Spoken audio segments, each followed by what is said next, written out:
I request you to kindly follow, mute your audio during the meeting.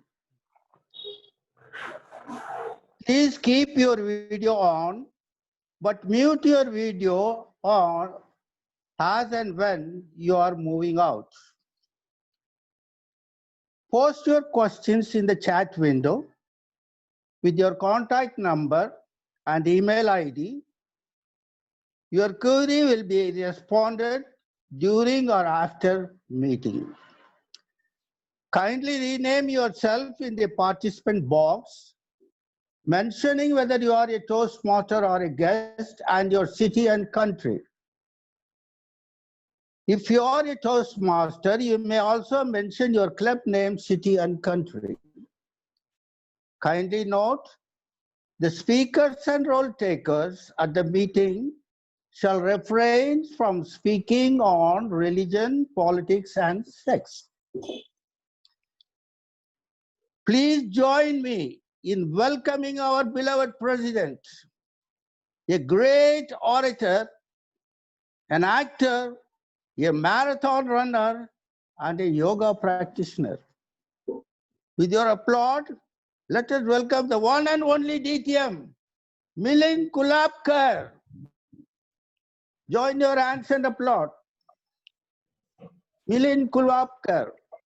Thank you, Toastmasters Joseph, for the kind words. I, the President of Speech Weavers Toastmasters Club, declare the special event of 15th August as open. I acknowledge the presence of our distinguished members, our club officers, the division officers, the area officers, and the district officers, and the host of attendants who have joined today. Save the motherland. Fight them on the land and sea. Fight them on the streets and beaches. Push them back to the water. Rani Abakka's voice echoed to the wind as she and her soldiers fired flaming arrows at the Portuguese ship. Rani Abakka Chauta was a Tulua queen of Ullar, a single parent of 2 daughters for whom her dharma, her duty to defend the independence of her kingdom was foremost, and she upheld that duty until her last breath.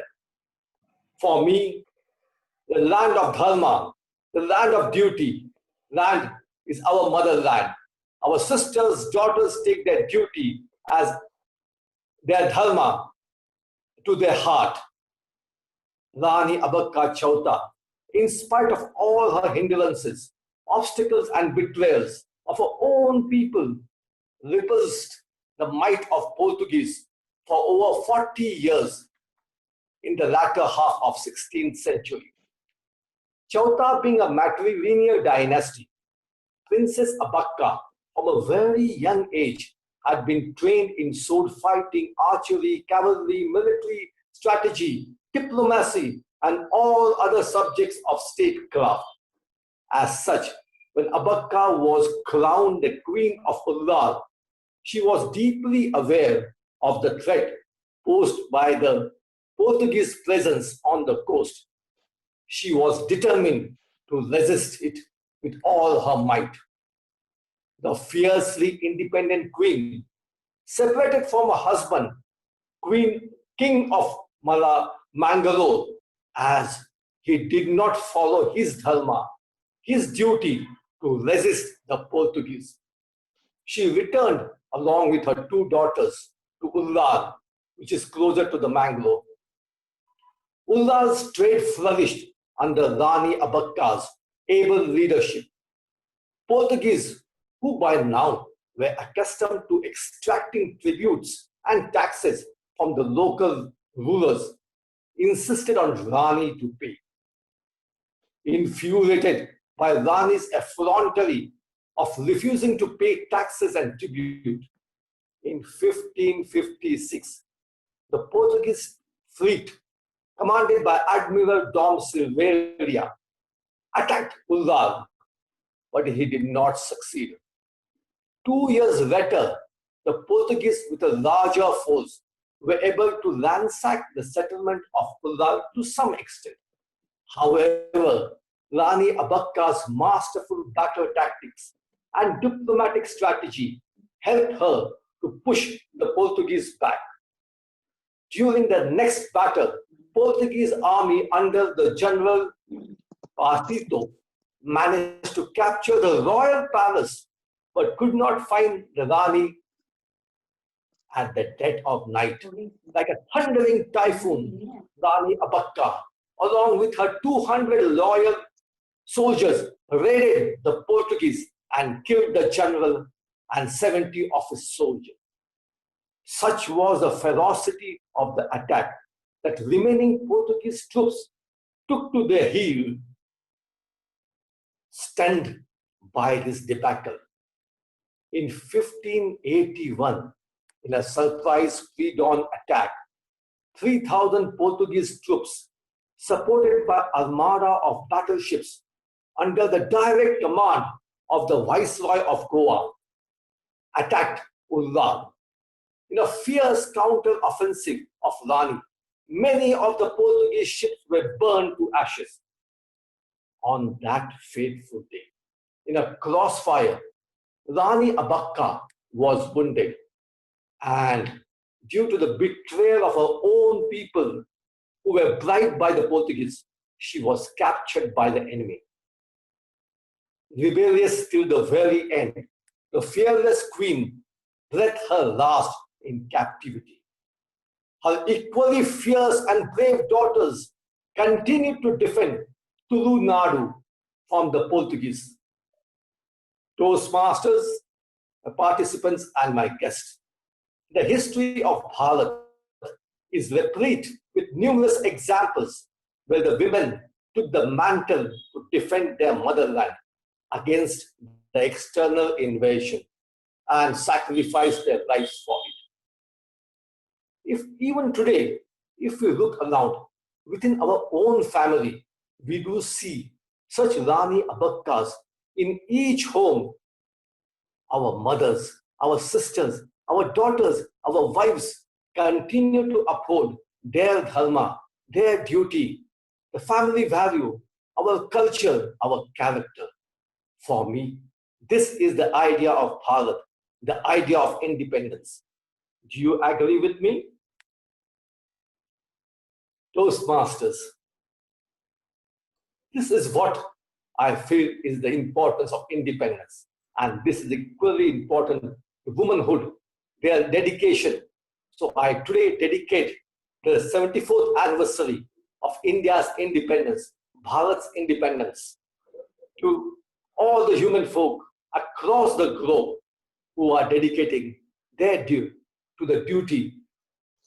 For them, the duty is foremost. With this, I take the meeting to next level. For that, we have a Toastmaster who is my literally mentor, my inspiration. Every time I hear him, I get excited. So I am now inviting the Toastmaster of the day, Toastmaster Shubhadeep. Over to Shubhadeep.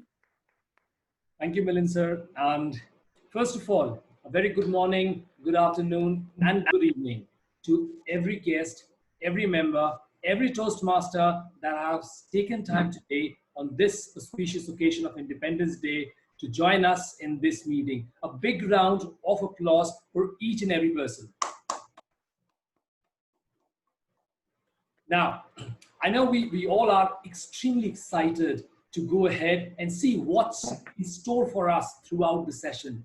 All of us wants to embark on this journey together for the next 1.5 hours. But before we do that, it's our 74th Independence Day. And I would request all of you to please stand for the national anthem.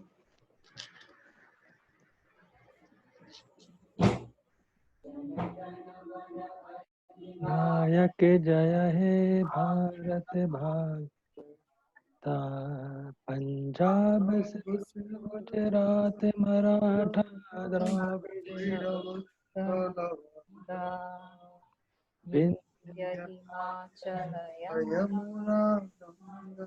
उच्छल जलधि तरंगा तव शुभ नामे जपे तव तव शुभ आशीष शुभाशीष मांगे मांगे गाहे गाहे तव तव जय जय गाथा गाथा जन जन गण गण मंगल नायक मंगलदायक जय हे भारत भाग्य भाग्य विधाता विधाता जय जय हे जय जय हे हे जय जय हे हे जय जय जय जय जय जय जय हे हे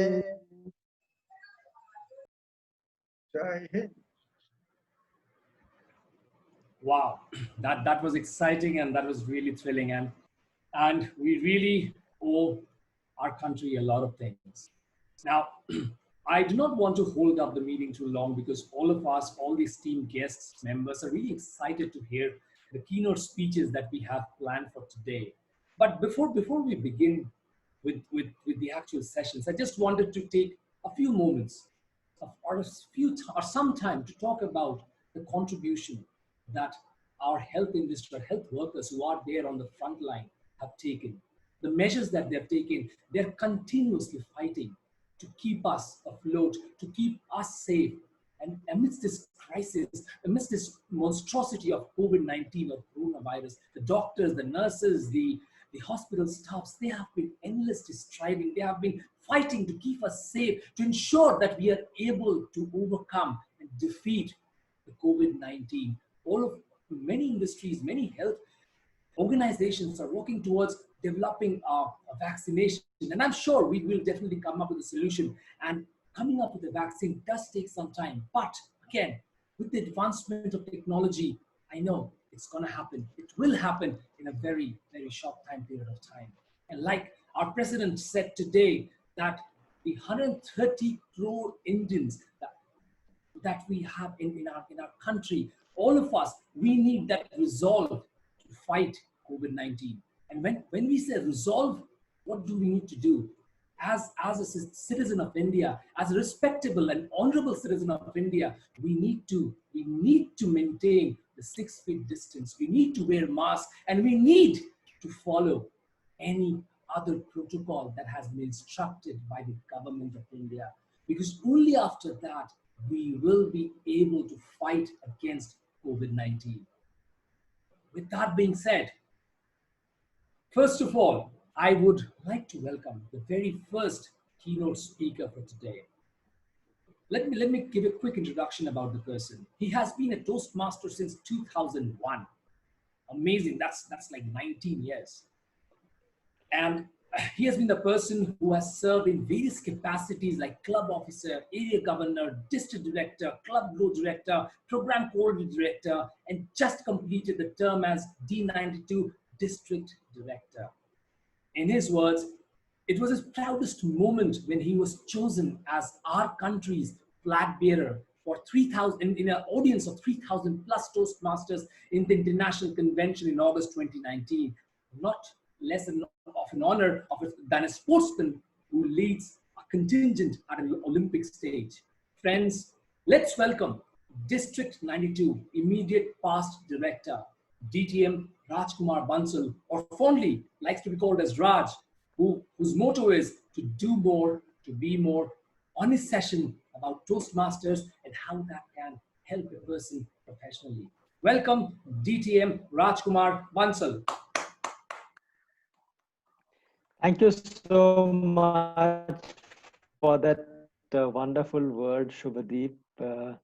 And you reminded me of that moment, which was, I think, a week from now, same time last year, when I was holding that flag at the International Convention. It is, that feeling cannot be described in words. It's just a feeling I'll savor for my life. Thank you so much, Microsoft Speech Weavers Club, for inviting me for this session. And I would like to acknowledge the presence of a champion in our midst, a champion from District 41, Rupinder Singh. Thank you so much, Rupinder, for coming and being part of the 92 event. Thank you so much. And actually, I must say that I've heard you at the convention when you were in 2018, if I'm not wrong. I heard you at the semifinals, and you absolutely is a fantastic speaker. So thank you so much, Rupinder, for taking time out. And today, Milind, in fact, I must compliment Milind because he's a person who would not let you go. So he booked this slot 4 weeks in advance when I don't even know my calendar for next week. So much so that I didn't want to forget this. So Milind, I have put a chart on my room with your date plugged in clearly saying this slot I cannot double book, though my own club meeting is happening right now as I speak. But then this is how our love for Toastmasters and people like you. Thank you so much for inviting me. It may sound cliched, but really I feel very honored and privileged to be speaking to all of you with my learnings in Toastmasters. So today I thought I'll spend the 18 minutes that I have, I spent 2 minutes already of my time, about leadership in Toastmasters and how I have benefited being a leader for many, many years in Toastmasters.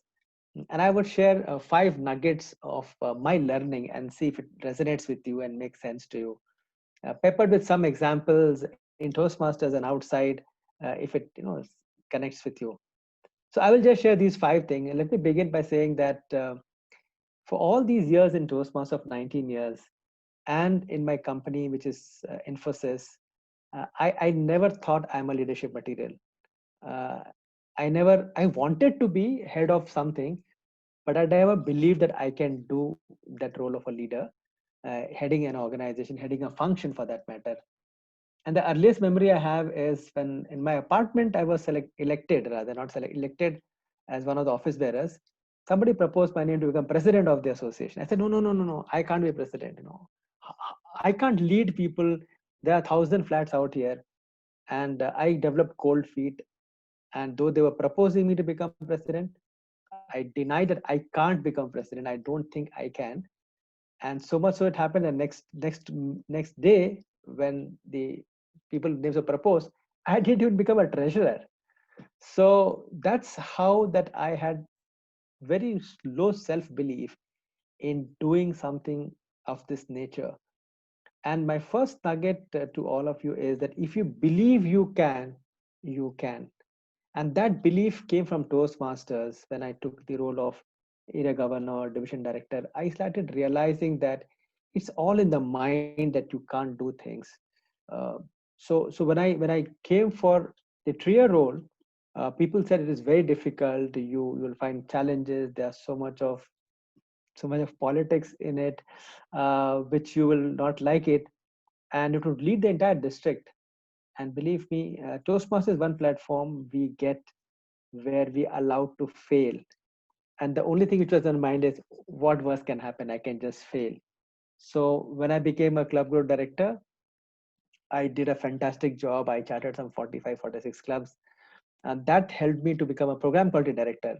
But believe you me, when the term for district director came in, again, I developed cold feet. Leader, I don't think I can do. There are people who said, my critics said, Rajkumar, you can be the second best. And I'm being very open about it, that you are a good number 2, which means that you can work under somebody, but you can't lead the organization. And somehow I started believing that I'm a good number 2. So CGD, PQD is fantastic. DD, I can't do it. There was this fear in my mind, and it took me 1 month after becoming a DD to realize that really I can do it. So my first lesson to all of you is that you must believe you can, and then only you can. It's a very simple phrase, but it makes a lot of sense. And when you look at examples, if you look at our country's independence, if our people felt that we can't defeat this mighty Englishman, we would have never got independence ever in our life. If Mahatma Gandhi would have thought that, non-violence, how can I get my enemy out of nowhere in the world ever before that any war had been won or independence had been gained without violence or bloodshed. And here was this man saying, I can do it without bloodshed. The only small thing is he believed that he can, and in his belief, the whole country had a belief to become independent. I give another example of, Sunil Gavaskar. Sunil Gavaskar, as you would know, is my role model. And he never wore a helmet. as some of you were, he never wore a helmet.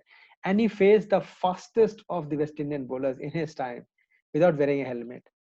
And when I reflect on that approach, I think the only thing which kept him going was he believed that he can face the best of the best, their bouncers, beamers, whatever it is, and he can still play with a straight bat. So, my dear friends, the first lesson I want to share in leadership, which after having done the DD, I'm okay. Somebody offers me chairman, I will say, yeah, fine, I'm happy. I'm willing to be head of any organization within Toastmasters or outside. That is a change this has brought in the Toastmasters. I credit Toastmasters for bringing in this belief that I can also lead an organization or a group of people. The second lesson I want to share in Toastmasters is about decision making. Decision making is a very simple thing. All of us believe that a leader has to be a good decision maker or a certain style of decision making. My learning is that decision making is very contextual. So at different times, sometimes you are a collaborative decision maker or a consensus decision maker. Sometimes you are an autocratic decision maker where you say, this is my decision, that's it. I mean, I can't hear more discussions about it. So for example, I'll give a couple of examples in my term as DD. We were trying to get a Zoom license for annual subscription. And I was suggesting because of COVID, let's take one license for every division. We had 16 divisions. And I was very sure this is a simple thing, $120 into 16 is about $1,500 or more. And I said, let me talk to my quintet team. And I was surprised that the entire quintet was against me, saying, no, this is not done. Why you want to buy Zoom for a club? It's their affair. Let them handle it. I'm talking about early April kind of a scenario. And how much soever I tried to convince them, they said, I don't think it's a good use of time. I had the power to do it. I have the resources, budgets available to do it. But I took a consensus decision making and I did not take the Zoom license at that point in time. Look at another scenario. There was this situation of COVID emerging in our country. And let me take back to middle of March kind of time frame where we had only 74 cases in the country. Seems like so long ago, right? 74 cases in a country. There was 12th of March. And I suddenly felt that we must stop all in-person Toastmasters gathering. So I called my quintet team again and discussed with them and said, why? Only 74 in the country, one in Bangalore. Yeah, don't be so paranoid. We'll handle with mask and sanitizers and all that. And I was convinced that this is something which we cannot afford to risk it. More than anything else, it's the brand of Toastmasters we are talking about. Imagine if one case happens in a gathering of 200 people in division meet. It could be not only bad press for Toastmasters, it will be really chaos. And today, I think we will not realize the gravity, but believe me, in March, it was a bit serious. You know how serious we were in March about lockdown and staying indoors, and how are we today? Maybe today we are carefree, don't care about it, business as usual. But yes, and when I talked to my quintet, they said, no, let's go ahead and do all the division meets happening just 2 days from that date. I called division directors meeting. Everybody was saying, you are too conservative, nothing will happen, we'll go ahead. And I took that decision that day that we will not have in-person meeting. It was against everybody's decision in that room. It was not in my quintet's decision. For a simple reason, I believe that this is something which is important for the member's life. I cannot risk that. So the reason I'm sharing these two examples is that one example, it was very trivial. I could have gone ahead and do it without asking. They wouldn't have minded also. But I took with a collaborative approach. Whereas here, where there is a member's life which is at stake sometime, in my mind actually, and I took a decision. And several months down the line in May, June, when I reflected with my quintet team, they all felt that that decision Rajkumar you took on that day was really the right decision. So in hindsight, many of us saw the decision right, but at that point in time, we never felt it was right. So my message to all of you is that decision making is contextual. Don't cast yourself as a person with a certain style of decision making. You may change sometime from being consensus decision making to being the one you are driving decision to one which will help the organization in the long run. You know, there are many examples I can talk about. Look at this Independence Day thing, right? So as if you would know, Lord Mountbatten was the last viceroy to lead India, and his job was to give up power and not rule the country. Such a difficult decision, difficult role to fulfill. If you would remember history, He was coronated on 24th March 1947. 1947, he became the Viceroy of India. And August, we got independence. Look at this 5 month, right? Less than 5 months, we got independence. How did he do it? The one thing which he did was speed of decision making. He had a 1 year window given by Britishers to do this entire process. But he said the amount of bloodshed happening in the country at that point in time made him realize that this has to be, there's a phrase I read, speed is the need of the hour and not deliberation, to avoid a catastrophe where India was in the middle of this violence between Hindu-Muslim riots were going on. So sometimes decision making is about speed as well, how quickly you decide. So my message to all of you in Toastmasters, my learning is that decision making is important, but it is contextual in the times. Please look at it while taking decision. Let me move to the third aspect of leadership, which I learned, which I'll use the Hindi phrase, and some of you, I'll translate it for you. Kursi milna ek baat hai, kursi pe raj karna ek baat hai. To get a chair is one thing, and to rule from that chair is another thing. Which means that a lot of us know how to get a role. Say how to become a CGD or a PQD. I know I can rev up support, I can do PR, I can go to the Facebook and do hajar amount of communication and do this lobbying and talk to people who can get me votes. All that I can do. That is the skill of becoming or getting that role. But once you get that role, once you become, let's say, district director, how to run the district is absolutely different skill altogether. Just think over it, right? It's so different because you have to suddenly realize how to manage people. And I realized this, when you become a DTM, just to take a parallel example, how to become a DTM, we all know, do these projects, take these pathways, and you can become a DTM, do an ALS and ALB, all that process we know. And we have followed that process to become a DTM. But once you have become a DTM, do you live up to that role or that title? And I say this because I've seen people becoming DTM in 2 years, and I was wondering, really, in 2 years you have become from nowhere to somewhere? Maybe you are a good speaker already, and that's perfectly fine.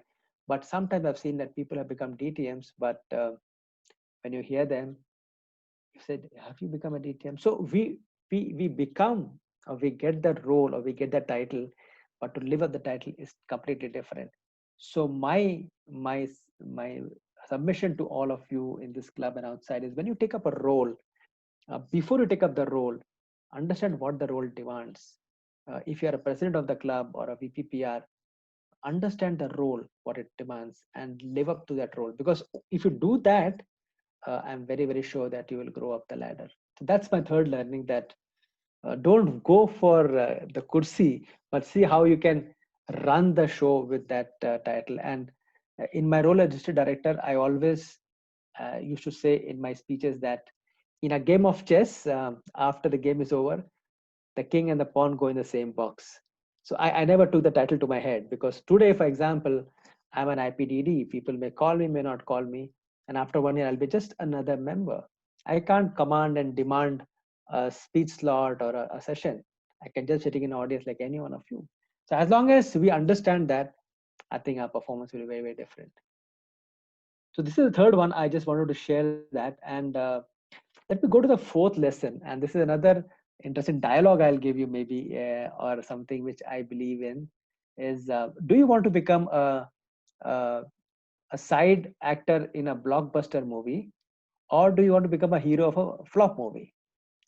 So let me say this again. So do you want to become a, say, side actor, or say villain? Let's put a word called villain. So do you want to become a villain of a blockbuster movie, which is a success, or you want to become a hero of a flop movie? The question is, if you want to gain all the limelight for yourself and think that everything I have done it, I have led, maybe people will see you, but the show or the district you're running will actually be a flop, because no one has ever won a battle on its own. No general has won the battle on its own. It's the soldiers who win the battles and the wars.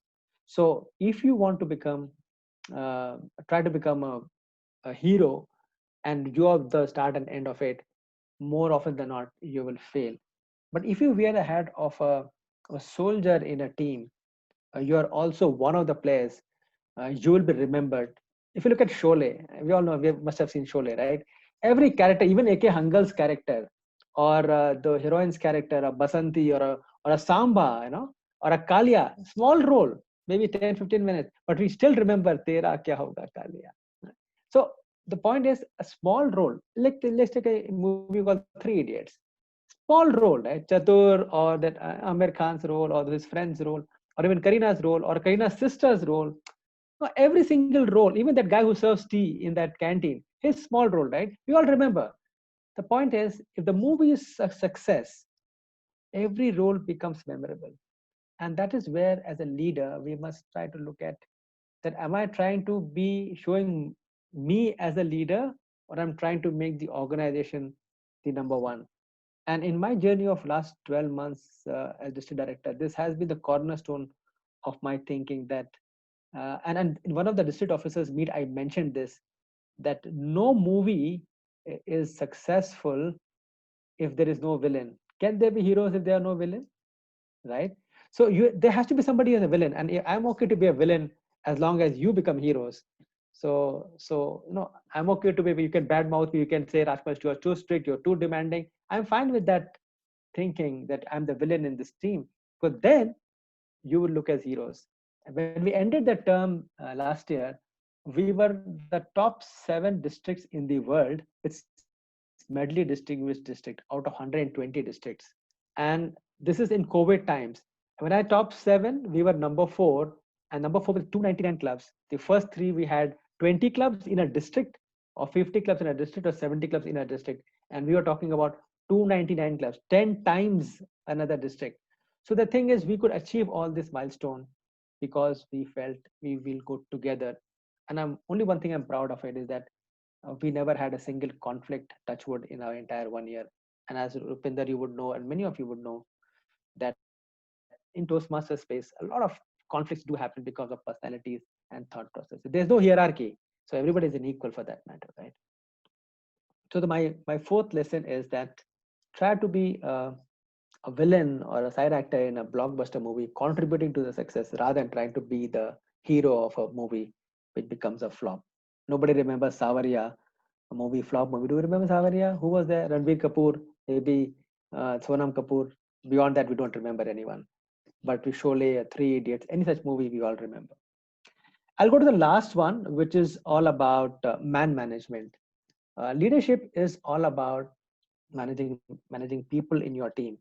Now, in my team, for example, Quintet, we had Sarkanik, who was, I'm just taking names, no, nothing meant. He was a young guy. He got married while we were in the term. So he's a 25, 26-year-old guy, youngster who willing to freak out, have parties, work late nights, all that. And here is another speaker, is a Bhupati, who is a very sincere, sober, my age. And I have to get both these people to deliver together and deliver success. So man management becomes so critical in leadership that you have to, both these people are important, but both will operate differently. So if I were to go for a division meet, I can see Saganing hanging around with all his friends and chatting and laughing, but Bhupati is sitting in the front row of that event and being up there. So both these people are important. If I expect Bhupati to behave like Saganik or vice versa, I will feel as a leader. So my dear friends, I just want to say that these are the learnings I have learned in Toastmasters, and I'm sure each one of them apply in your professional world as well. Let me recap. It is about, if you believe you can, you can. Decision making is contextual. कुर्सी मिलना एक बात है, कुर्सी पर राज करना एक बात है. Try to be a side actor or a villain in a blockbuster movie than to be a hero in a flop movie. And finally, learn the skill of man management in leadership. Thank you so much. I hope it made sense to you. I enjoyed sharing my learnings with you. Over to you, Shubhadeep.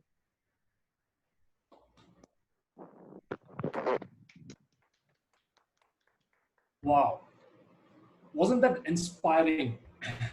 The main reason we wanted DTM Rajkumar Bansal, our past district director, to have this session is to help us understand from his experience what is the importance of Toastmasters, what are the learnings that he had throughout his journey of 19 years in Toastmasters, and definitely we see value. I have been a Toastmaster for almost 4 years now, and I've definitely seen that over the time, a person improves gradually, and Toastmaster has been a key behind me helping, or rather me becoming a better speaker day by day. Of course, I do not want to match myself with anyone else, or I don't know how good of a speaker am I. But yes, when I look in front of the mirror and I talk to myself, I see that yes, the way Shubhadeep was in 2007, he's much different in the year 2020. With that being said, on that note, let's talk about the very next speaker. The person that will be speaking next, our second keynote speech, will be delivered by one of the most exciting speakers, one of the most exciting persons, rather, I would say, with whom I've come across throughout my journey in Toastmasters. When I was in District 41 in Delhi, I met him on multiple occasions. I've heard him speaking on so many different stages, different forums, and he's absolutely stunning speaker. He is a seasoned, trained professional with more than 2 decades of learning experience and development. He is a DTM, and in 2018, Rupinder represented District 41 in the World Championship of Public Speaking in Chicago, where he stood second in semifinals. Rupinder also holds a diploma in training and development from Indian Society of Training and Development, which is Government of India accredited institution that specializes in imparting programs on training and development. So, with that being said, let's hear out from the champion speaker, Rupinder Singh, a miracle called India. A miracle called India, Rupinder Singh. Thank you, Shubhadeep. Just for the record, I did not meet you in Delhi. I actually met you in Noida when you were working with Adobe. So Adobe Toastmasters Club was the first place that we met. And credit goes to me because I have a difficulty for remembering faces. I'm glad I remembered yours. So a miracle. I wanted to talk about miracle. Before that, I wanted to ask, how many of you actually believe in miracles? Show of hands. Okay. And how many of you have actually seen a miracle unfold in front of you? Well, you know what? You people are actually living in a miracle called India. You don't believe me? I will tell you at least 2 stories related to miracles. Before I start, I want you to know that although I'm in Speech Weavers Toastmasters Club, I'm even more honored to be in Bangalore, the home of one of my favorite cricketers, my cricketing idol, the gentleman cricketer, Rahul Dravid. Now, why am I bringing up Rahul Dravid right now? Because the story that I'm about to tell you is not corroborated. I don't know if it is true or not. Many years ago, in another life, when I was a school teacher, I came across the story. What I can verify is that somebody told it to me. I can't verify if it is true or not. But as Rahul Dravid said in his Bradman oration lecture, probably one of the best speeches I've heard from a cricketer. And if you haven't heard it, please go and watch it. It's one of the most inspirational 37 minutes that you will spend on the internet. In that, Rahul Dravid told of a story, again, which was supposedly a story. And he said that I can't verify the facts. But as some of my friends in the press will tell you, why let facts get in the way of a good story? So it is in that spirit that I am going to tell you a story about India. A famed British economist met Gandhi and questioned him on his demand for Indian independence. I'm given to understand that the economist's name was Lasky. And trust me, I've never studied economics in my life. I do not understand the field. I do have a huge amount of respect for our former Prime Minister, Dr. Manmohan Singh, that he actually got a doctorate in that. But those of you who are from the field of economists might have heard of this person called Lasky. Now, he met Gandhi, and he admonished him, I would say, on his choice for freedom. He said, what are you looking for freedom? Why are you looking for freedom? Because let me tell you, you will never get the kind of freedom that you are looking for. An independent India would be a land of anarchy, of corruption, bloodshed, and pretty much everything that could go wrong with a country trying to find its feet in a new world. It would not stay united, and it would fall apart, possibly be ruled by another country. I'm given to understand that this conversation happened in 1930, and Gandhi listened to the economist patiently, as was his teacher to listen. In the end, he had something along the following lines to say. Everything that you say, Mr. Lasky, might come true. It is a very real possibility that India will fall apart. And yes, you are right, we will have problems. But guess what? They will no longer be your problems. They will be our problems. Fellow Toastmasters, distinguished guests, and my dear friends, when you look back, you will see that we have come a long way,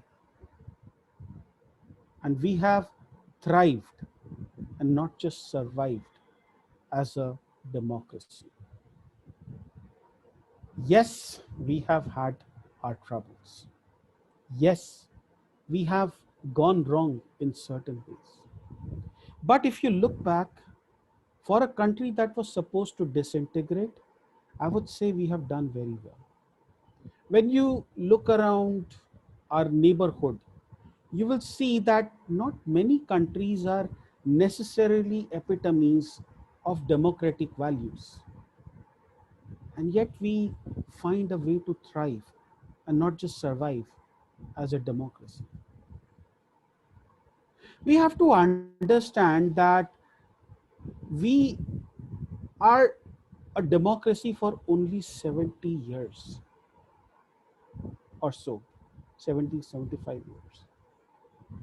In terms of history, that's not even childhood. So I would say that we are just an adolescent child at best as a democracy, and we face problems every day. And we face problems, but in spite of those problems, we find a way forward. And to me, that is a miracle. We are a country of more than 1 billion people, and that would mean more than 1 billion opinions, 1 billion diverse, opposite, conflicting opinions. We should have killed each other long ago. But every morning, this country wakes up and finds a way forward. It is said that there is no such thing as a miracle. I say the kind of presence that India enjoys on the world stage is a miracle in itself. A miracle is something that should not happen, but it happens regardless. Far from being a country on the verge of disintegration, we are a vibrant democracy. We have missed some opportunities. We could have done some things better. But keep in mind, we are a democracy for only 73 years and counting, which in terms of world history is not even a moment. Many times I hear ourselves being compared with older democracies. And I'm often asked the question, why are we not like them? Why are we not like the United States or the Great Britain, for that example? And my answer is very simple. We are not like them because they've been democracies for a longer time. They would be the adults that we look up to. And yet we've managed to carve out our own identity in this world. What does the future hold for us? Well, I don't know, honestly speaking. Maybe what Lasky predicted will happen in the next 20 years. Maybe we will continue to thrive on our own.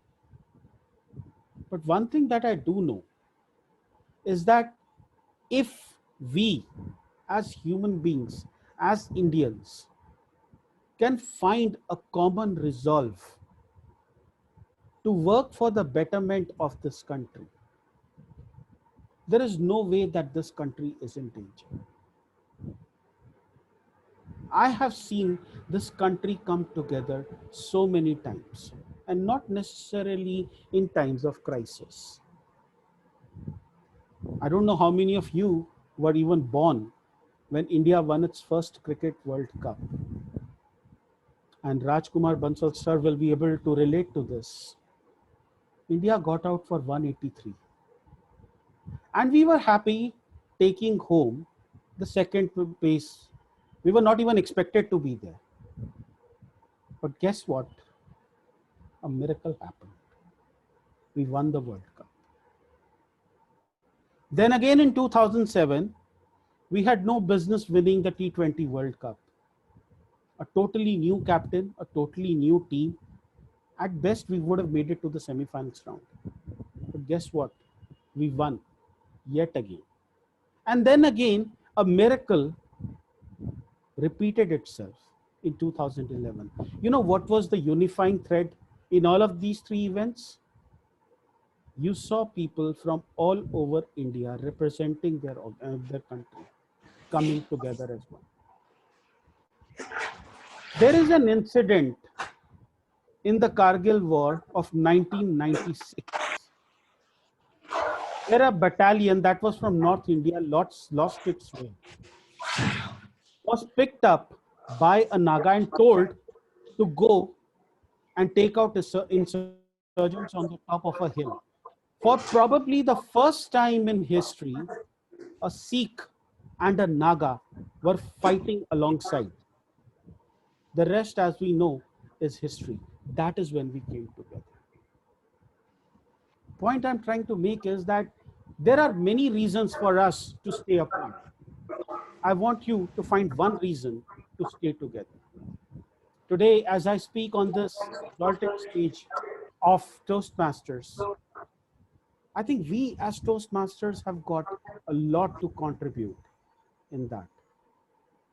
Let's together make that resolve, make that commitment to do what we can. Now, before I close, here is one story for those of you who believe that we can't do enough. A person was walking along the beach and he saw a little boy who was throwing the starfish that had come from the ocean back into the sea. I said, "What are you doing?" He said, "I'm saving the starfish." He said, "There are thousands of them around you. You can't save all of them." You know what the boy did? He picked up one starfish, threw it back in the ocean. Then he picked another one, threw that back in the ocean. And as he threw them, he said, "I saved that one. I saved that one. And look, here is another one that I'm saving." Yes, we are surrounded by problems. Yes, they are the starfish around us. But let's solve it, one starfish at a time. As we celebrate our 74th Independence Day, I urge all Indians and the well-wishers to focus on not how far we have to go, but to pause for a moment and look at how far we have come. And in that one moment, I want you all to congratulate one another and wish everyone a happy Independence Day. Back to you, Toastmaster.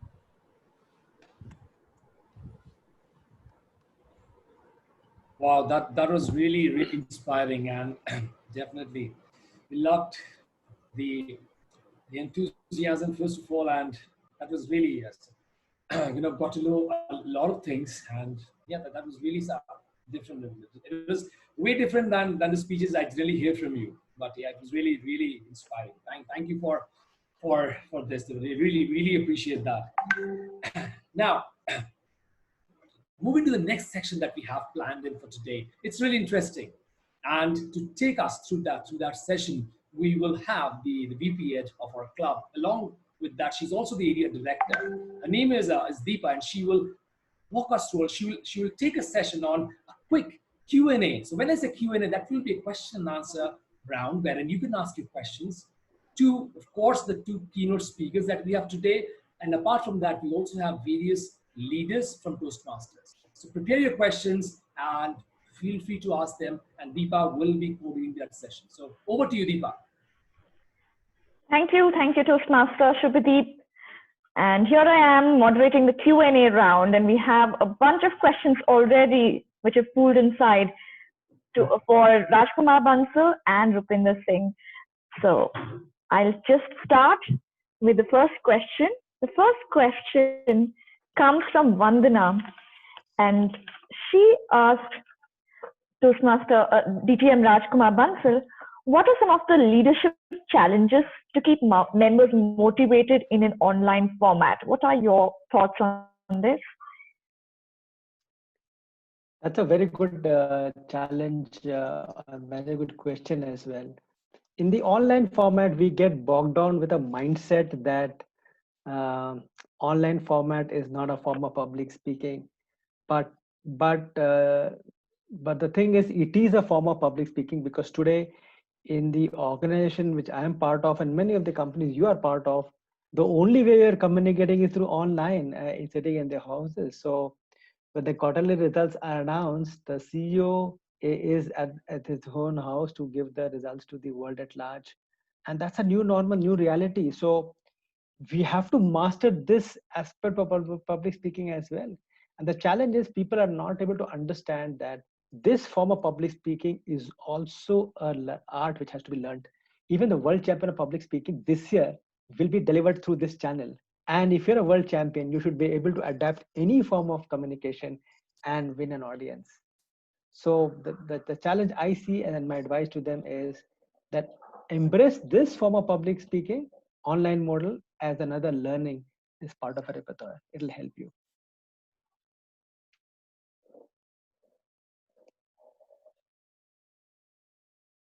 Hello.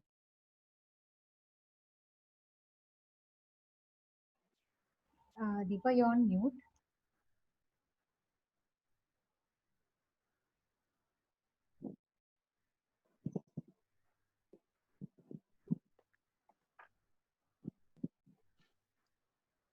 Yeah, she's back.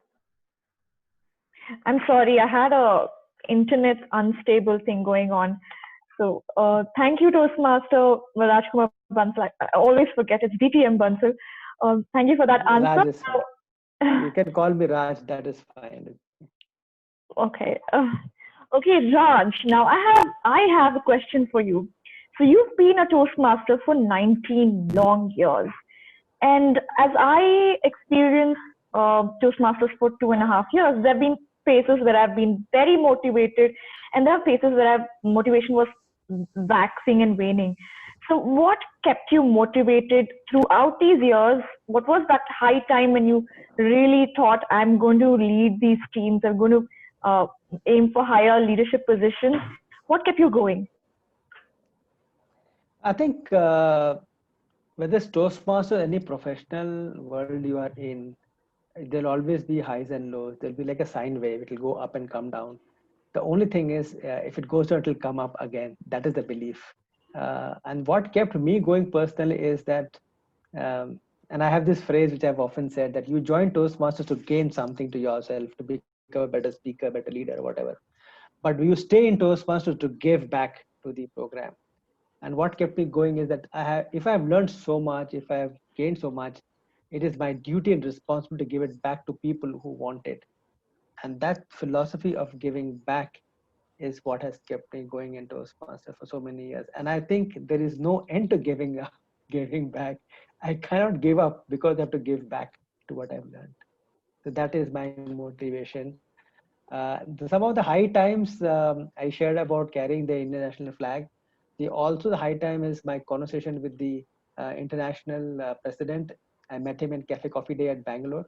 He said he has got 1 hour, District 41 leader, DTM Deepak Menon.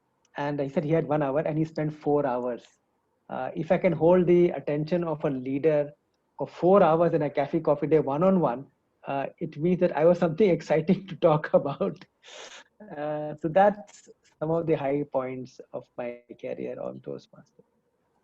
That's an interesting story altogether, holding the international head for 4 hours when he promised to just 1 hour. And thank you for that answer. Wonderfully said. What you give back, you get back. Also, what you get, you have to give back. And the cycle just continues. I have another question this is from Toastmaster Bidu. He says, the qualities you mentioned, belief, decision-making, speed, living up to the chair and man management are definitely important.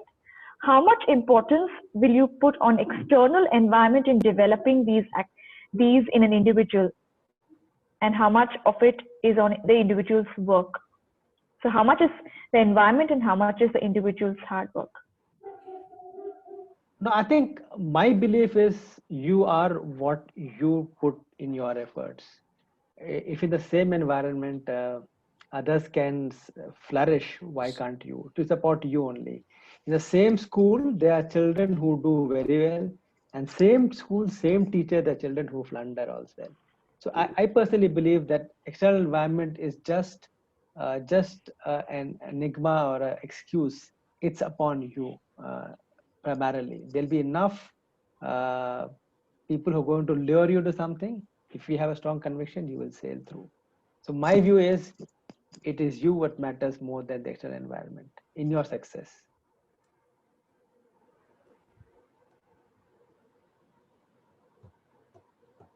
Yes, that's it.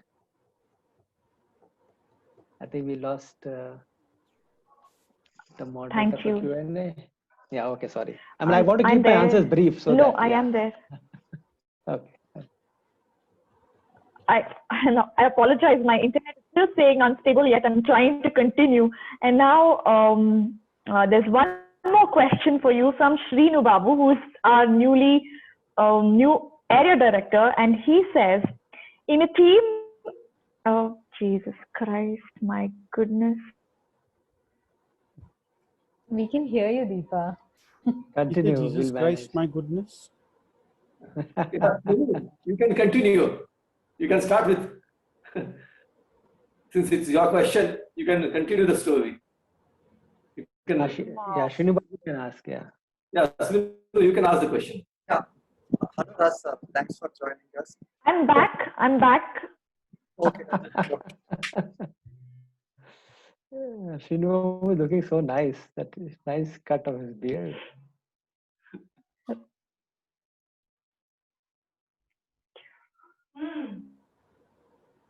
Yeah, Deepa or Srinu, just go ahead. Don't stop. Yeah. So, Ras, my question is, yes. As a member of Toastmasters, closely I spent 4 years, and then a lot. What my concern is, sometimes if you see the members, they are highly committed. Whatever you say, they are ready to help. Some members are they are in little demotivated. Same thing in officers also. Okay, they are high level and low. They are few are low level. So how to sometimes these officers complaining other person they are not doing, and these people also doing. So how to make everyone on same page, either members or officers? It's not in just Toastmasters. I'm facing in professional life across all areas. Okay, how to make them, how to bring everyone on same page and keep running. Good question. Can I give a small story? just to answer this question. So there was this person who said, I want to quit this company because there's so much negativity. Everybody is talking bad about the company. I don't like this environment. I don't like the whole thing.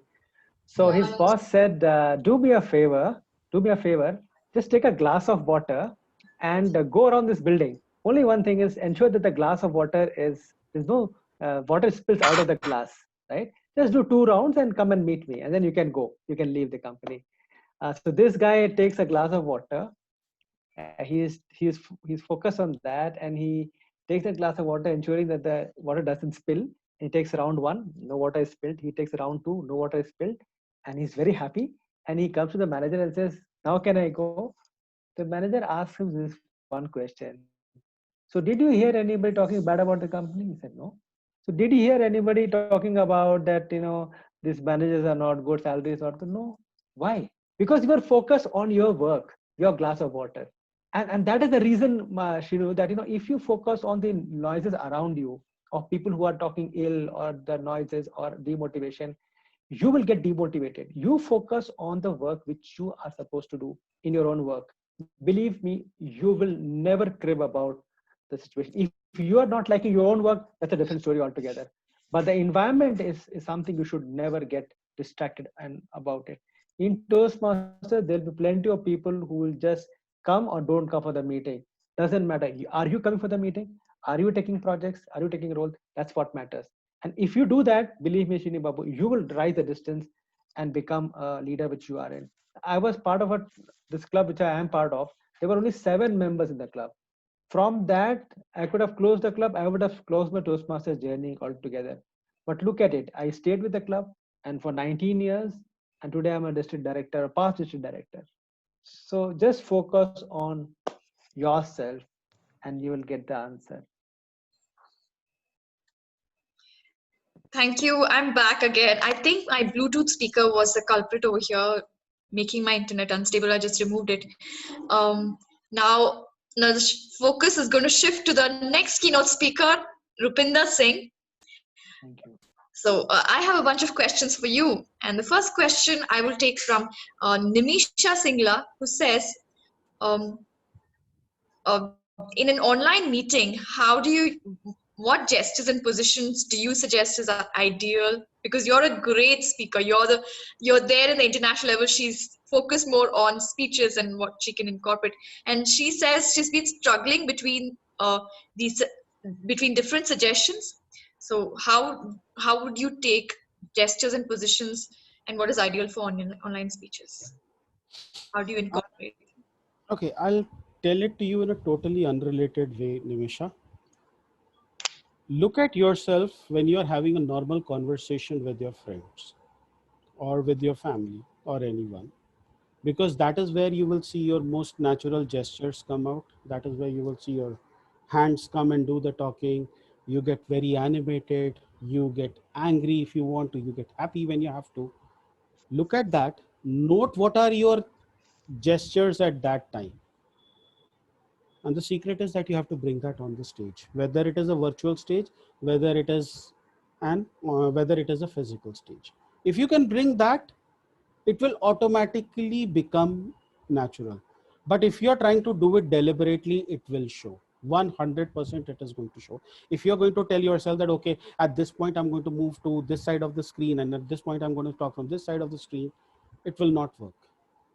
So what I would want you to do is just ask somebody without you knowing to kind of take a video of you while you're talking on the phone, or whether you're talking to friends and family, and then look at yourself. How natural are your gestures?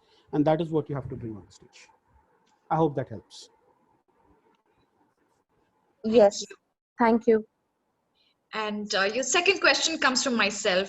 I'm intrigued how to know your experiences on the international platform. How was your journey that year when you first qualified from your club all the way to the international stage? And was it the first time that you reached to the district level and then qualified the international level? Can you reflect some of your memories and share those memories with us? Honestly, it wasn't very different. I remember because for me, everything happened by luck. That is what I always say.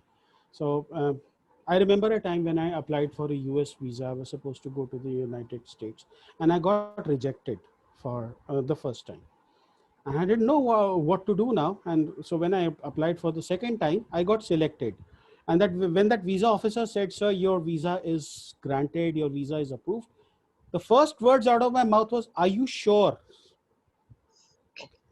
I said that to a visa officer with like 10 people waiting behind me. I'm like, "Are you sure?" And then I realized my mistake. I started walking away slowly, and then he called me back. I said, "Okay, this is the point where he throws my passport back in my face, saying that go to hell." But he said that because you are traveling so soon, like in within the next week, you can collect your passport 2 days later. So it has always been a matter of luck with me. So if you ask me that what the experience was like, obviously the experience was very nice. Qualifying at the district level and then making it at the international level. The experience is beyond exhilarating. What I can also tell you is that if you've never attended your district conference, I will strongly suggest you to go and attend your district conference. I know that it is going to set you back by a few thousand rupees, but that experience is unparalleled. I attended my first district conference in 2016, and I could have attended in 2015, but I did not. And I regret not having done that because I've not missed a single conference after that. That level of interaction, the kind of people you meet, the kind of people you listen to, it's beyond description. You have to go and see it for yourself. And once you go there, and once you experience that environment, once you take all of that in, you will want to get on that stage. And that, I think, is a primary reason that drives every Toastmaster to be on a stage where about 1,000 people can listen to them. Hope that answers your question somewhat. But I'm not very convinced that it was all pure luck. I definitely think it was your talent and your hard work as well. They And keep telling me that. I refuse believing it. So and then there's a question from Vandana, and she's asked, "How has Toastmasters transformed you as a speaker? How were you as a beginner? Where were you? And then we all know that you reached the semifinals. So I, how were you to begin with?" I can answer that. I can actually answer that in quantitative terms. So you see, I've been an instructional designer. Now, I don't know if you know what an instructional designer does. They basically write training content. And I got into classroom training somewhere around 2009, 2010, 2008, 2009. Now, where the organization where I worked at was, we used to have this TSS, Trainer Satisfaction Score. And my trainer satisfaction score was 3.6 out of 5 when I started out. And it is said that to move from 3.6 to 3.7, it would require at least 6 months of effort. And it was audited by an outside company, probably McKinsey or maybe PwC. I don't remember which one, but it was an external audition that auditing that was done. And when I joined Toastmasters, my score was at 3.9. But get this, within 4 months, my score was at 4.3. And that is quantitative improvement. I don't know how good a speaker I am, or I still maintain that that was pure luck, but this was entirely Toastmasters. I have seen that change. I'll give you another example. My past club president, Mukesh Thakur, till about 3 years ago, he had a lot of issues speaking, going up on stage and speaking, but he applied himself. Last year, he represented his district in the humorous speech contest. And that difference is visible. I have seen people who had stammering issues overcome their stammering issues just by going on stage. I have seen people who would speak in Hindi. So there is this girl who came to our club, and she started speaking in Hindi, saying that she doesn't know any other language, and that she has come here just to overcome her fear of speaking on stage. She now speaks fluent English, and she is right now employed in Pune. And last but not the least, Sherry Su, the person who came second when in the World Championship of Public Speaking 8 years ago, she could not speak English, and now she's winning a world championship, almost winning a world championship. So That difference is there. That difference is stark. It is there. Thank you. That answers a lot of our questions from the audience as well. It was not just a question pertinent to Vandana, it was running in the minds of many people. And now I would like to give back control to Shubhadeep, who also has a question. He said that he would ask it himself. So over to the host and MC for today, Toastmaster Shubhadeep. Thanks, Deepa. So I guess this is the last question, Rupinder, which it's addressed to you. I am nervous now. So I just wanted so there are many people in the audience today, and I also personally wanted to understand. So if a person is preparing for ISC for a contest level, so what do you suggest? What do you recommend? At what spot should he begin, and how should he build on that thought so that he can actually go ahead, win, and represent his club in the next level? What are your thoughts around that? What do you suggest? What do you recommend? Number one, have a story to tell, because everyone relates to story. Nobody relates to prescriptive content. Have a story to tell. Number two, ensure that your story has a message. And number three, ensure that that message comes across. Many times we think that we've got wonderful speeches, but our speeches fail because they don't have a message. And I learned this from Mohammad Katani when I asked him a similar question that you asked, Shubhadeep, and he gave me an answer. He said that, look, you've delivered a speech and you've died. Do you want the world to remember the fact that you've died, or do you want them to remember their speech, your speech? And that is your benchmark. So I'm not wishing death upon any one of us over here, but the moment you step off the stage, what do you want them to remember you for? Do you want to remember you for the fact that you came on stage and delivered a speech? Or do you want them to remember you for the one message that you gave in that speech? That one message is the most important thing. Whether it is your speech, whether it is your presentation, whether it is a story you're telling, whether it is simply an answer that you're giving. And many of us don't stick to the message. That is why table topics are so difficult, because you're given a message in the start and you have to stick to that message. All you have to do is stick to that message. Yet we don't. We go off on a tangent. So that's your answer. Thank you.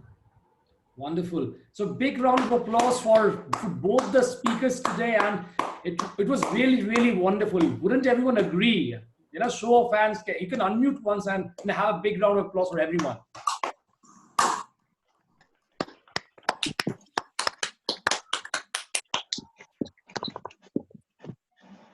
All right. So moving ahead to the next section that we have today. It will be a brief and a small session, considering that I have a very bad throat pain since 2 days. But yes, so this will be a small music performance. The song that I'm gonna sing today, it was written by one of my favorite writers. His name is Bob Dylan. He won the Nobel Prize as well for literature, and the song is named "Blowing in the Wind." And the reason I'm sharing or singing out this song today is because today's theme is freedom. And I feel a person is free, a person is happy only when his mind is free. Now he or she is able to do what he thinks, what makes that person have that glowing smile on his or her face. So with that note, let me begin. All right.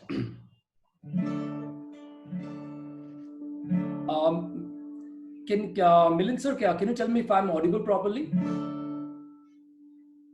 Yes. Okay. Go ahead.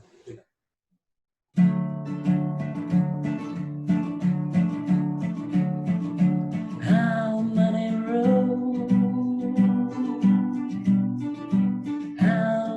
roads must a man walk down before you can call him a man? How many seas must a white dove sail before she sleeps in the sand? How many times can I come both by before the forever been? Answer, my friend, it's blowing in the wind. The answer is blowing in the wind. The answer, my friend, it's blowing in the wind. The answer is blowing in the wind. How many years can a mountain exist before they're washed to the sea? How many hours can a mountain exist before allowed to be free? How many times can a mountain exist before they're forever been? The answer, my friend, it's blowing in the wind. The answer is blowing in the wind. The answer, my friend, it's blowing in the wind. The answer is blowing in the wind.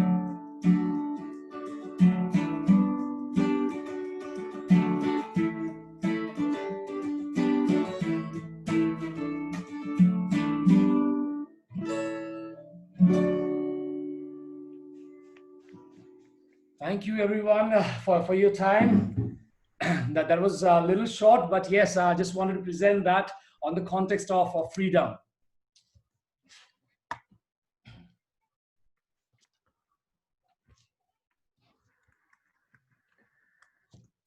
Awesome. So, all right.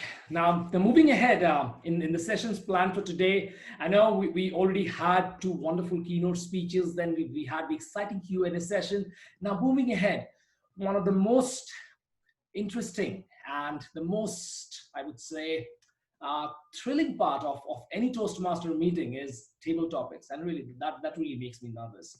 So today we'll also have a table topic, and it will be based on the theme of the meeting, or rather the occasion, which is Independence Day. And to take us through the table topic today, we have a very special Toastmaster Vandana. Over to you. Thank you, Toastmaster of the Day, Shubhadeep. It was such a beautiful song. Dear distinguished guests, Toastmasters, and guests who've joined us from outside of Toastmasters, a very good evening. We have the table topic session. For those who don't know about it, this is all about impromptu speaking, thinking on your feet, listening to the questions or the situations that I have to say, and just going ahead and talking what's on your mind about it. We focus on table topics to develop 4 essential skills: listening, thinking, organizing, and speaking. What is freedom? Without freedom, there is no creation. But I have a question. When I say freedom, what is something that has no limits? I'd like someone from the audience to answer. Something that has no limits. Freedom. When I say freedom, something that has no limits. Imagination.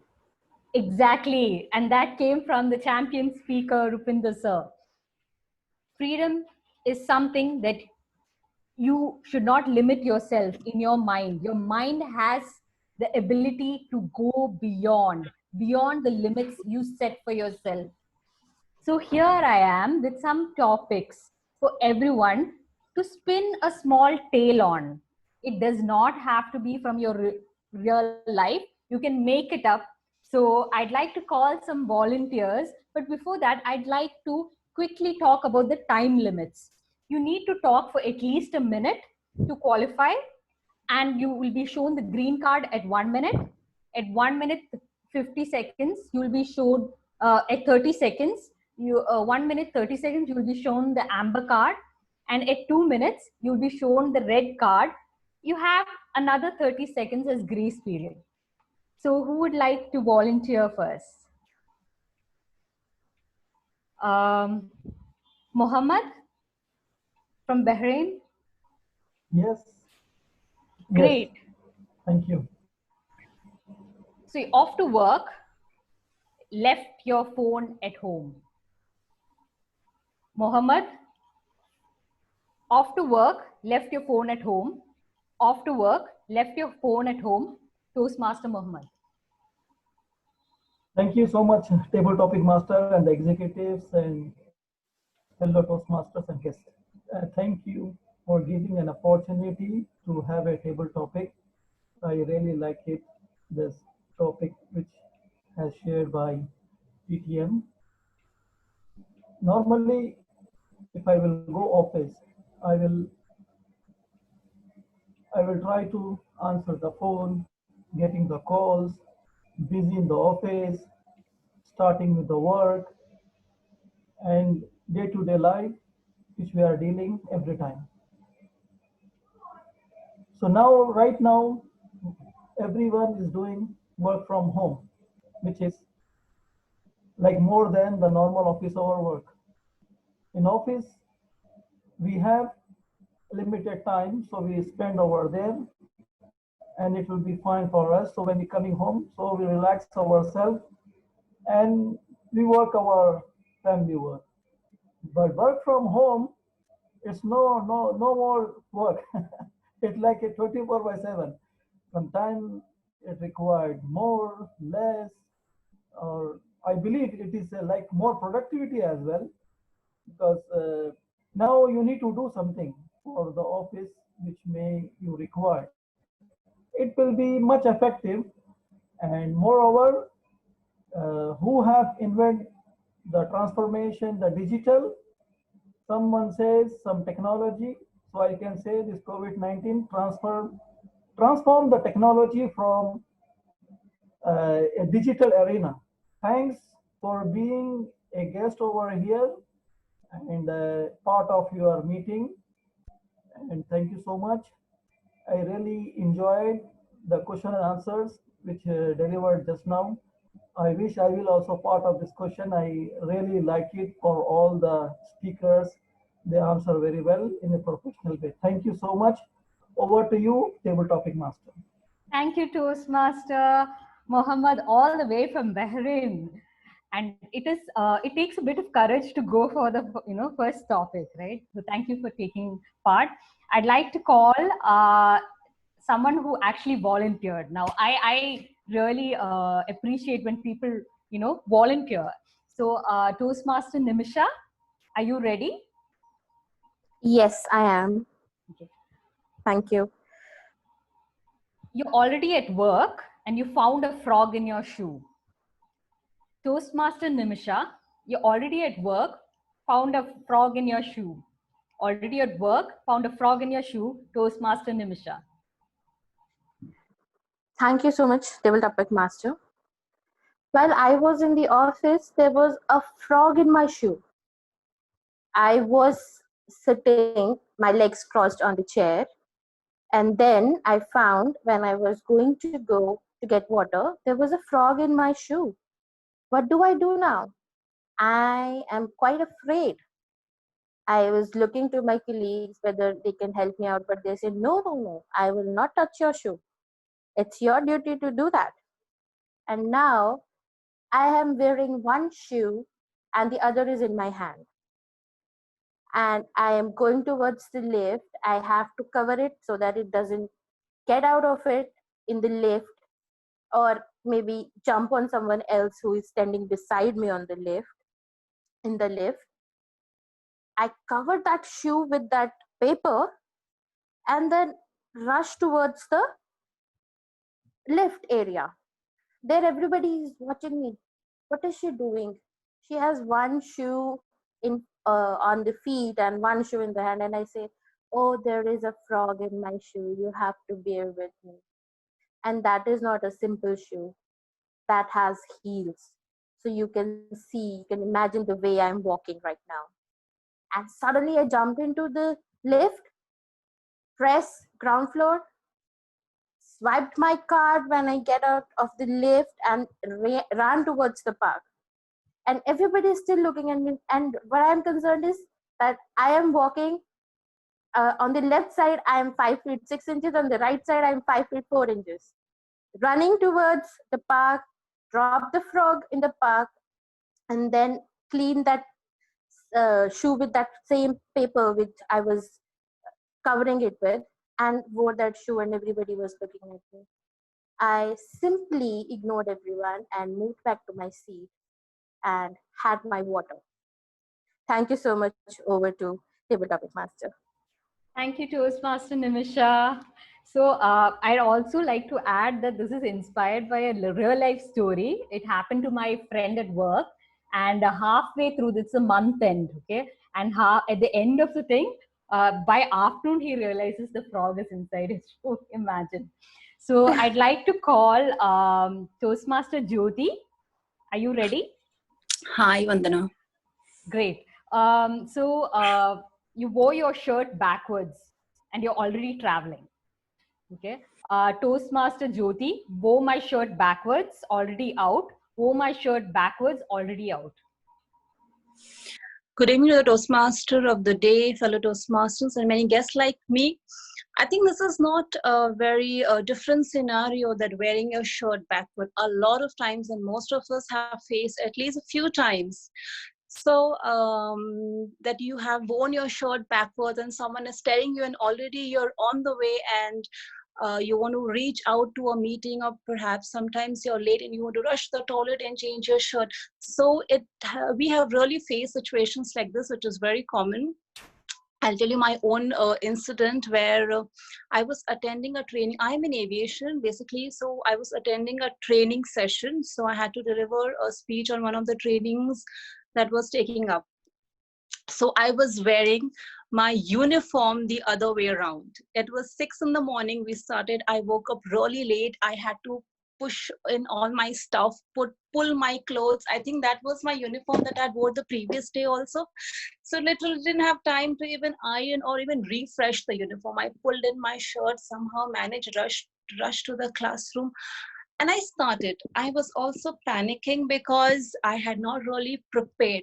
Basically, I'm a person who likes to refer and prepare 15-20 minutes in advance, settle my table before I deliver something. So that was the time when I actually wore my uniform wrong, and I presented myself to the entire class, to my juniors. Of course, people had their conversations going on at the back, and someone after the speech told me privately, I think the stitches are showing and you're wearing your shirt wrong. So I felt very embarrassed, but nonetheless, it was a funny moment for me and my colleagues, and that was okay. So I think small things that happens to us daily, on a daily basis, just a memory, and you just laugh it off and forget about it. So over to you, Vandana. Thank you. Thank you, Jyoti. I think it's happened to me, so I can totally relate. I was like, imagining you actually talking to your students. Great. So I'd like to call a few volunteers. Sudhashri, our guest, would you like to give it a try? Okay, I'll call you next. Are you ready? Am I audible? Yes, you are. Could you turn on your video, please? If you don't have issues with the video. No, actually, my camera isn't working. No worries. So your debit card got declined at a restaurant. Guest Sudhashri, your debit card got declined at a restaurant. Your debit card got declined at a restaurant. Guest Sudhashri. Thank you, Vandana. So my debit card got declined at a restaurant. Yeah. So it was a day before yesterday when I was at a restaurant with one of my friend, and actually I would call it a date.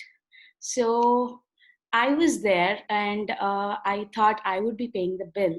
And so what had happened is, it was the check was there, and I volunteered saying that this is on me and I would be paying this bill. So all of a second, I reached out to my card and I gave it, and I see that the card got declined.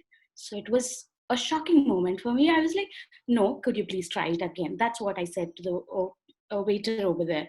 Then he did try it again. He said it is out of balance, or probably could be another reason. It has got declined. If you have another card, please give it to me. That's what the waiter told me. I went back and I checked for another card I did not have. It was kind of an embarrassing moment, but then that is when the other person reached out and told, let me pay the card, or let me pay the bill for you. It was a little embarrassing for me, but at the same time, it was another opportunity that a person who is right next to me has paid for me. It is another opportunity to go for a second date, I would call. So I felt it good. I liked it. Maybe it called for an opportunity. So yes, I offered for another date, and that's how it went well. So yes, I see opportunities in every possible situation, and I would call this as one. So I felt happy, and we did go out on a second date, and I did pay the bill, and thankfully it did work the second time. Yeah, that's it. Thank you, Sudhashri. That was an amazing story. I think it's nice to be embarrassed, but own it and, you know, be a queen. So I'd like to call Biswanath. Yeah, okay. Are you ready? Yes. Got caught copying at an exam. Toastmaster Biswanath got caught copying at an exam. Got caught copying at an exam. Toastmaster Biswanath. Thank you, Vandana, Table Topic Master. Hello, Toastmasters. Yeah, it was 7th class exam. I was nervous because I have not prepared for it. And I saw people, my friends, oh, they are very much prepared. They are confident. They can pass it. In 7th class, we have a board exam. I have tried to do copy some of the questions. I took it with me. I had a geometry box, and I have taken it inside the geometry box. Sometimes the squad will visit in the examination hall. So before that, they used to give a warning that board is coming. So you should be careful. You should not be having any cheat or paper with you. So before they come, it was around 1 hour of exam finished. I could not able to open and do it. But when I hear that they are coming, the board is coming. If they will find the cheat in me, so they will expel me. They will do. So what I did, I opened the cheat for the first time, not to write in the paper, but I tried to throw it near to the window. But unexpectedly, it did not go to the window. It touched the window and came back, and it fall near to my leg again. So again, I am bending, and I am taking the cheat, and with the multiple tries, I am able to throw it, and I take I got relaxed. So I decided it's better what I have studied. I will try to write instead of thinking on cheating and wasting my time and forgetting what I am studied. That's it. Over to you, Tabletop Master Vandan. Thank you, Toastmaster Viswanath. I think a scary situation. So I'd like to call upon Toastmaster Yuvraj. So are you ready? Are you ready? Can you unmute yourself? Yes. Great. Is it possible to turn on your video? Sorry, but No I worries. can't. Okay. So you ran into a friend and forgot their name. Toastmaster Yuvraj, you ran into a friend and forgot their name. You ran into a friend and forgot their name. Toastmaster Yuvraj. Yeah, thank you giving me this opportunity. So once I went outside and I forgot to take some money with me, and I ran to my friend to borrow some money. But suddenly, when I reached to him, I forget his name. I was thinking a lot, but I didn't catch his name. But after a lot, I try, and finally I tried, and and I recognize his name, and then I borrow some money from him, and he helped me. Thank you. Thank you, Toastmaster Yuvraj. I am someone with bad memory, so this happens to me a lot, especially at one point in my career. I was in marketing and my friend used to yell at me for this. Thank you so much. So I'd like to call one more person. Does anyone want to volunteer? Rupa Mauli, would you like to volunteer? Or Pooja Mehta? Sir, at arms raise his hand. Yes, please. Yeah, okay, Pooja. Sorry. Okay. So you're a Toastmaster? I am not. I'm a guest. Okay, fine. Okay. So your shoe broke and you're on the way to give a speech. Guest Pooja, your shoe broke on the way to give a speech. Your shoe broke on the way to give a speech. Guest Pooja. Thank you. Hi, everyone. Happy Independence Day. So this is exciting. The other day I had to go out and I had to deliver a speech on marketing, and on my way the shoe broke. It was literally a moment of thinking that maybe my shoe was meant for Prince Charming to come around and get me my correct shoe, but that didn't quite happen. But anyway, I had to work around it and get moving, get to my presentation. So while I was walking around, I stumbled upon a lot of things, and I didn't realize what was going on. But it did occur to me that yes, I had a broken shoe and I was going to deliver one speech on marketing, trying to look all right and talking about all the right things in the world. And it was a mess. But as I turned out on the stage, everything seemed good because the audience was looking at me, not at my shoe.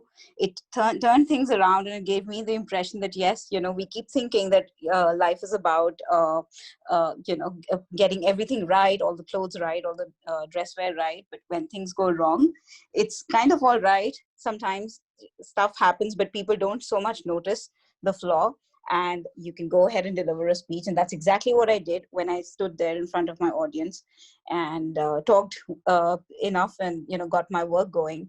And well, eventually when I got out, I happened to meet with one of the people presenting there. He happened to be from one of the shoe companies. And there we were talking and giggling about, how things can go crazy and, how he would get me a discount on the next shoe I was planning to buy because of this mishap. Well, that was the beginning of a nice, interesting partnership with a new person. So yeah, that's what I wanted to share. Thank you. Thank you, guest Pooja. It's how you turn it around. Every opportunity, every mistake made into something memorable. So I'd like to wrap up this session with a message. Don't let your mind limit your thoughts. Let your imagination fly. Be a bird with wings for your little brain, or a big one. Over to you, Toastmaster of the Day, Shubhadeep.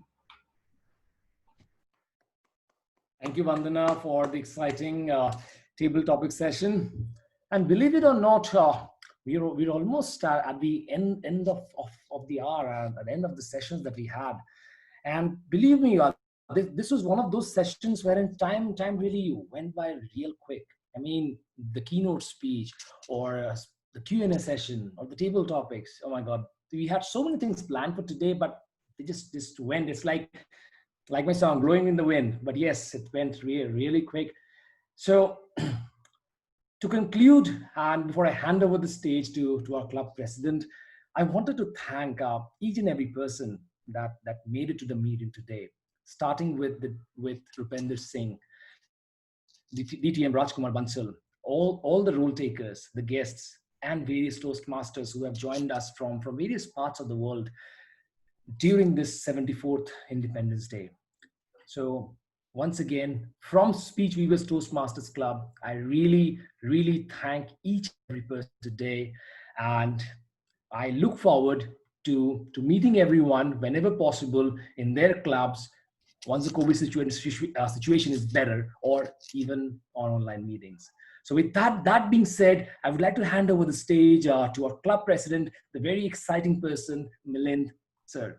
Over to you. Thank you, Toastmaster Shubhadeep, for the excellent arrangement. You were the event manager. Not only you were the Toastmaster of the day, but you were the entire event management. Just a story. We had an election just a couple of months back for our club role. So Srinu Babu suggested I can be a president. And he said, but for that, you have to give a speech. So I had to scribble out something. I had to make it something unique. So that time I just gave an idea that during my term, I will make this club a great. Every month we'll have a great session, special session. Independence Day Dhamaka, September Dhamaka, Puja Dhamaka. And I won the election. Like what Rajkumar said, getting a chair is easy. But ab kya karenge? What to do next? Who will give that dhamaka for independence? And then I was scratching my head here and there. And then I met my inspiration, Shubhadeep. And I just threw the idea to him. He said, just block it. So that was a miracle, the way our DTM said. So for me, that was a miracle. You're the person who's ready. I said, you do whatever you want. You take anything. You just do it and tell me what he wants. He said, okay, I already had a keynote speaker. I want one more. And then another miracle happened. I just pinged late in the night. I think it was maybe 12 noon. Normally that's what I do. 12 midnight or something to Rajkumar. And he says, yes, wow, book it. Send me your email ID. So that is what happens. So I got that miracle. I got that chair. And now I'm enjoying it. In fact, we already have a next session coming. We are going to celebrate our 575th meeting on 31st of August. And then there's one more miracle. Our VP Education says, yeah, okay, I'll take charge of that. And she's coming with some new ideas. She wants to come bring with some international speakers. So this is what I'm really enjoying and living the miracle day in and day out in Toastmasters journey. So thank you, Shubhadeep. Thank you, our VP Education Toastmaster Deepa, to make my dream, my presidential speech into a reality, which I never even thought of. And that's what Toastmaster is all about. You just give wings to your imagination, like what Toastmaster Vandana said. And then imagination becomes a reality. So thank you, every one of us. Thank you, the keynote speakers, Rupinder Singh sir, Rajkumar Bansal sir, and what are ideas you gave. Everyone gave some, we had a story, we had a professional career, and how you improved on that. So we are now good to be good readers.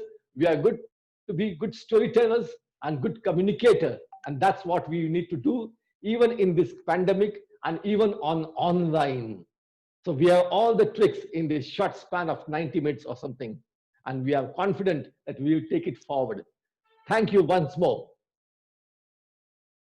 So with this, if anyone wants to give any suggestions or any comments, otherwise we can close the meeting. I'll leave it to you, Shubhadeep and others. Thank you so much, and team, for inviting us. Thank you so much. Thank you. Thank you. Thank you, sir. Before everyone leaves, I would like to take one. Thank you so much being over here. I got the link from one of the WhatsApp group. I would like to invite all of them for our Toastmasters meetings.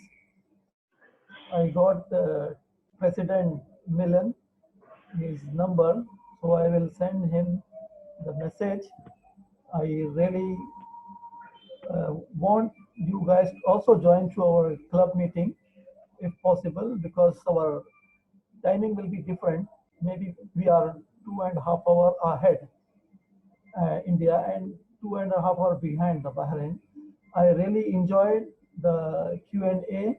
I joined very lately, and table topic master also very nice topics, and everything is enjoyed. And president's speech also at the end, it was very nice conclusion, make everyone is happy. Thank you so much. Thank you. Thank you, Toastmaster Mohammed. And we have a recording, so you are not missed anything. We can share the recording to you. So with this, I'm handing it over to Toastmaster Mayur.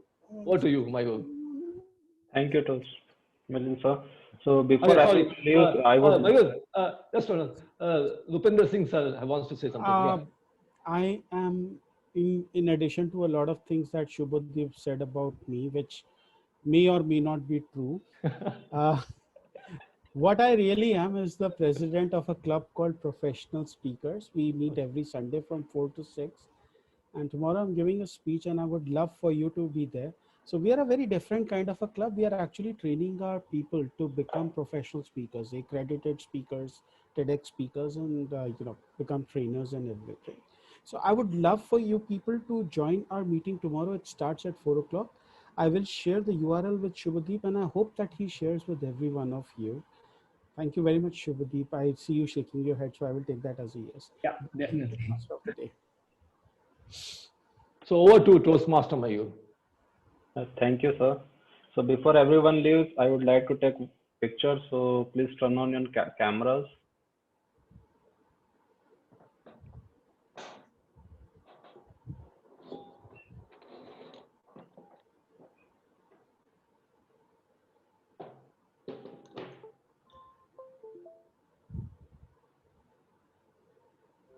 Like, you want to do any pose, you can do. Yeah, done. Thank you, everyone, Thank you for joining in. with this. Thank Thank you you. With so this, much. I'm formally closing the meeting today. Bye. Hi, everyone. So